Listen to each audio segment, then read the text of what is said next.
to run in the District of Columbia.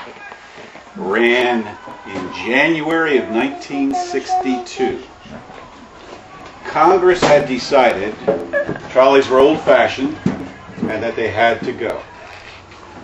A number of men who thought that trolleys were pretty interesting and wanted to preserve their heritage got together. They made a deal with Maryland Park and Planning Commission for this lane center in the car barn with the hope of preserving the heritage of trolley cars. In addition to taking people out for rides, we also do maintenance and restoration work on the trolleys. And this is all done by volunteers. Okay. The particular trolley you're riding in today was built in 1950 in St. Louis, Missouri. And in 51 it was shipped to Toronto, Canada, where it operated on the streets of Toronto until 1995. We got it about that time and brought it down here. All the advertising that you see is Toronto. The sign that says the trolley is maintained by the government of Ontario dates from that time as well. This is what's called a PCC car. Up until the 1930s, each transit company would have its own particular design of trolley. The presidents of the different transit companies got together, PCC, President's Conference Committee, and they came up with, a committee, can you imagine, came up with a modern standard trolley. And what this meant was that the cost of production went down significantly, and it made it much more affordable, prolonged the life of trolleys in America. One of the cars we have, I don't know if you saw it in the barn, a big bright yellow one, is a PCC car. But it was built in Belgium. It ran on the streets of The Hague, the capital, one of the capital cities of the Netherlands. And we got it, about 10 years ago or so. So there still are some PCC cars around. Now, originally, trolley cars weren't electric. Whoops, sorry.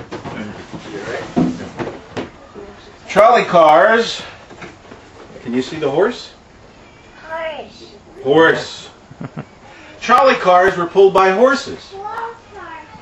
The very first trolley in Washington was 1862. Civil War, Abraham Lincoln. What they did to make trolleys feasible was to come up with the iron rails.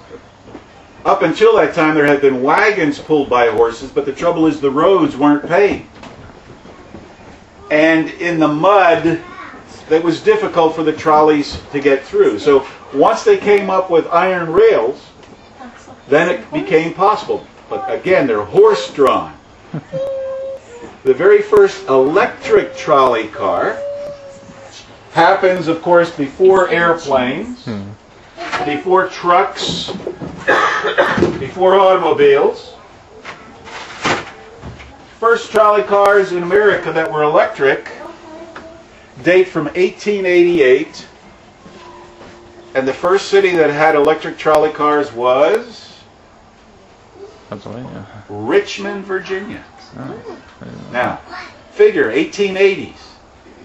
Electricity, the dynamos, the generation of electricity had just been made possible. Well, the nice thing about trolley cars is there's no fumes. There's no smog. It's all electric. Which means, of course, there's no steering wheel. Oh. Do you see a steering wheel? No steering wheel. The wheels are flanged. It keeps us on the tracks. So all the driver has to do, the motorman, is accelerator and brakes. And keep an eye out for cows and people on the track. The reason you hear me ringing the bells back this way was because we get a lot of deer. And this is kind of a blind curve. Blind curve? And if you don't ring the bell, the deer is as surprised as you are when you come around the curve, and there he is. So the bell's rung to warn the deer, we're coming, because we like Bambi. Okay? The building you saw go on, that big muddy field, that is a wetland they're building, because the inter-county connector is coming right through here.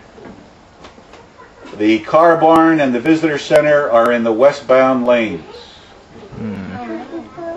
So we hope, about a quarter of a mile up this way, to build a new car barn, actually 2 new car barns, one for display so you can get to see all the cars that we use, and another car barn for restoration work and maintenance work, and a new visitor center, we hope.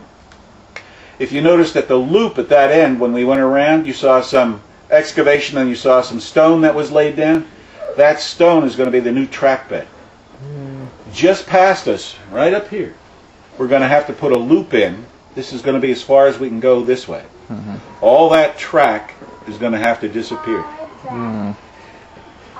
They tell us the inter-county connector is going to be breaking ground here in 2 years. So we're concerned. We don't want to have to shut down. So we'll have to see what happens. Come on back and visit us. Donate. Find out what the end of the story is. Or at least the middle part. Okay, does anybody have any questions for me? Yes, sir. Okay, worst comes to worst, and the inter-county connector comes through. Are you going to try and move the visitor center building or build a new one? No, it's going to have to be new. Okay. We hope a little bit larger, allowing more display area, a little bit of a larger auditorium area. One of the barns is going to be one that you can walk in and you can actually get on the cars. I don't know if you noticed here we have to put up yellow chain. That's as close as you can get because the insurance company, especially you know after how that fire. goes.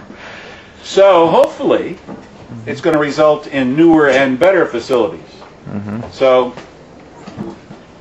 but you know how the law of unintended consequences? We'll see. Yeah. I hope it turns out okay. Yeah. Who's got your ticket? I got him.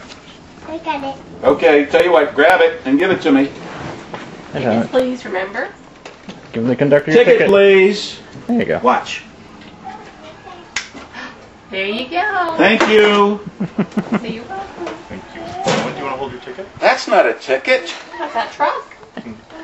Or bulldozer? Hold your You ticket watching? on this. Good job, Owen. Thank you. You watching? No. Here, you want Thank you. I'll hold it. He's got a 5 train ticket. You want to hold your ticket or you want Daddy's? Thank you. Maybe you'll hold yours and you can hold Daddy's? That's pretty cool. Did you say